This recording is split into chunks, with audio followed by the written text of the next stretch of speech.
Hey, what is up everyone, Forever Lady Suze here, welcome back to another video, and guys, today we're going to be taking a look at another custom vehicle. This is, of course, the Anakin's Jedi Interceptor from Brickvualt. If you guys want to get these instructions for yourself to build your own, I'll leave a link in the description below as always. Now, guys, this is probably a really cool looking model right here. This is definitely a, especially if you're a fan of the prequels or episode 3, this is definitely a ship you'll probably want. Again, this is such a nice, sleek design, like the other vehicles I have been previously showcasing. Like I've said in the past couple videos, I guess, is I've been focusing on building a lot of vehicles or stuff that I've been meaning to. Since I don't have a build series lately, I've been, of course, kind of filling in the gap by building a bunch of ships that I've been wanting to build for some time. And this, of course, was one of the vehicles that I wanted to build. I do not currently have Obi-Wan Kenobi's Jedi Starfighter right now, the red version of this, basically, built at the moment, because of the fact that what I'm planning on doing is color swapping the light red to dark red. In the instructions, they use regular red colored pieces to give it the overall look of it, and it looks great in my opinion, but honestly I always preferred or thought that Obi-Wan's Interceptor was dark red, not light red. So I'll be color swapping that, and once I actually do that, I'll be purchasing that so I can have both of them right here and there. Now, of course, this is a minifig scale, or directly scaled to a minifigure. I have a Rebel pilot here. I know it's not very accurate, but that is how it scales to the actual ship. So it is minifig scale, a very small ship, of course, being that it is only cockpit piloted by one figure. Of course, I do have Anakin Skywalker in there, and of course is accompanied by R2-D2. It's a really nice looking vehicle. Some of the features, of course, is taking the cockpit off. Something that's, I guess, could be thought or complained about is this is not the most sturdy build that I've actually ever built, because of the fact that everything is kind of just, well, like you just saw.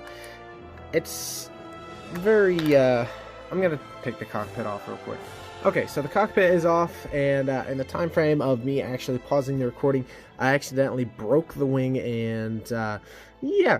So this is what I was meaning by, this is kind of my really only complaint. It is not very sturdy when it comes to actually like playing with it, I guess, in that sense.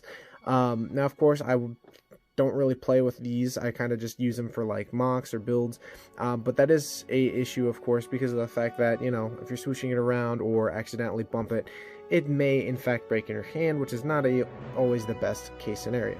But of course, you do have Anakin in his cockpit. It's a really nice looking one, and yeah, that's one of the only features that it has. I'm gonna try and slide this off without knocking. I'm going to try and not knock anything off. There we go. Of course, the wings do open up.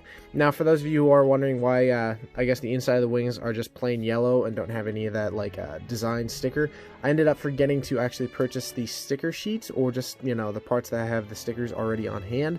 But honestly, it's perfectly fine. It's not that big a deal. It still looks great. Trying to get a good angle for the camera in like that position. Of course, all the landing gear underneath it are the landing gear, of course, on the bottom are posable, and of course can kind of just hide in their own space, so you don't have the landing gear out in the open when flying Anakin's Jedi Starfighter. Again, my main issue with this vehicle is it's just very, very I don't want to say flimsy, just breakable, I guess you could say. So in that case, I do recommend it if you guys are wanting to build it, because I do think that the, I guess, buildable wings, or not wings, I guess, instead of using wedges, do give that really nice design and have that really nice curving inside the build. It just depends on whether or not you think it's worth it to actually have a kind of not the most stable vehicle, I guess, if you want to say, but it is a great looking ship. One of my favorites from, of course, Revenge of the Sith.